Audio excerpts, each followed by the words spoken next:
আজকে আমার মাথায় এত বড় একটা দায়িত্ব চলে আসবে আমি কখনো কল্পনাও করতে পারি না। কিন্তু আল্লাহর রহমতে আমি যে দায়িত্বটা পালন করতে পেরেছি সুন্দরভাবে, এটাই তো আল্লাহর কাছে অনেক কিছু। আমার সংসার জীবনের এই প্রথমবার আমি ৩০ জন মানুষের জন্য একা হাতে রান্না করলাম। আল্লাহর রহমতে আমি সুন্দরভাবে দায়িত্বটা পালন করলাম। আসসালামু আলাইকুম, কেমন আছেন সবাই? আশা করছি সবাই ভালো আছেন। আমি আলহামদুলিল্লাহ অনেক ভালো আছি আপনাদের দোয়ায়। কয়েকদিন ধরেই আমাদের ঘরের কিছু কাজ চলছে, তারপরে আমাদের ঘরে মেহমান আসবে, তো একটু সমস্যার মধ্যেই পড়ে গেলাম আমরা। মেহমান আসার কথা শুনে তো আমার শ্বশুর আব্বু সব কাজ বন্ধ করে তারপরে চলে গেল বাজারে, আর সবকিছু নিয়ে আসলো যা যা লাগে মেহমানের জন্য। মাছ মাংস যা যা লাগে সবকিছুই নিয়ে এসেছে। আমি তো তাড়াহুড়ো করে সবকিছু নিয়ে কুটে বেছে নিলাম। আর যেহেতু শীতকালের দিনটা অনেক ছোট, তাই আমি আগের দিন রাতেই সবকিছু গুছিয়ে রেখে দিয়েছিলাম। মানে মাছ মাংস সবকিছু ভাজি করে আর কষিয়ে রেখে দিয়েছিলাম। যেহেতু আমি একা মানুষ, তো একা একা সবগুলো পরের দিন আমি পারবো না, তো আমি আগের দিন রাতে সবকিছু করে রেখে দিয়েছিলাম। পরের দিন তো খুব সকালে ঘুম থেকে উঠে গেলাম, আর উঠে দেখলাম আমার শাশুড়ি মা চুলা চড়িয়ে দিল। আমিও উঠে তাড়াহুড়ো করে চুলার পাড়ে চলে এলাম রান্না করার জন্য। একে একে অনেকগুলো আইটেমই করলাম আজকে, মাছ মাংস থেকে সবজি সবকিছু করলাম, কারণ আজকে আমাদের অনেক নতুন মেহমান আসবে ঘরে। আমাদের বাড়িতে নতুন মেহমান আসলে তার একটু স্পেশাল ভাবেই নতুন করে আপ্যায়ন করা হয়। ঠিক যেমন নতুন জামাইকে আপ্যায়ন করা হয় 15-20 পদ দিয়ে, তেমন আমরা নতুন মেহমানকে আপ্যায়ন করলাম 15-20 পদ দিয়ে। আর সবচেয়ে বড় কথা হচ্ছে আজকে এতগুলো আইটেম আমি নিজের হাতেই রান্না করলাম। শ্বশুর বাড়িতে আসার পর থেকে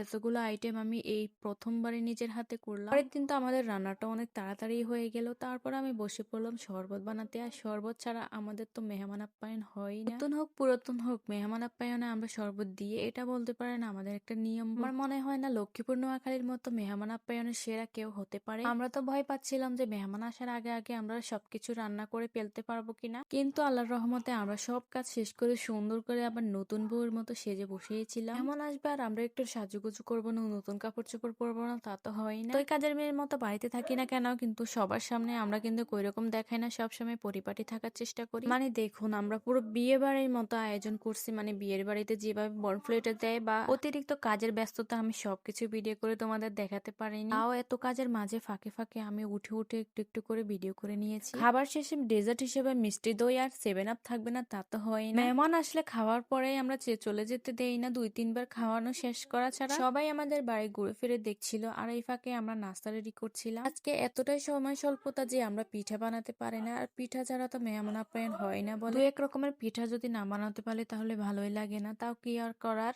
আজকে শুধু ফল দিয়ে কাটিয়ে দিলাম। খাওয়া দাওয়া শেষ করে তো ওরা যেতে যেতে একদম সন্ধ্যায় হয়ে গেল। আমরা আবার মেহমান আসলে 2-3 বার খাওয়া ছাড়া আমরা ছাড়ি না মেহমানদের। তারপর আমরা ঘরে চলে এলাম, আর মেহমানদের মতো বসে বসে আমরাও খাচ্ছিলাম টেবিলের উপরে। আর মেহমানরা তো চলেই গেল, কিন্তু আমাদের জন্য একদম মাজা ভর্তি কাজ রেখে গেল। কাজগুলো শেষ করতে করতে আমাদের তো অনেক রাতে হয়ে গেল। তো আজ এ পর্যন্তই। সবাই ভালো থাকবে, সুস্থ থাকবে। আল্লাহ।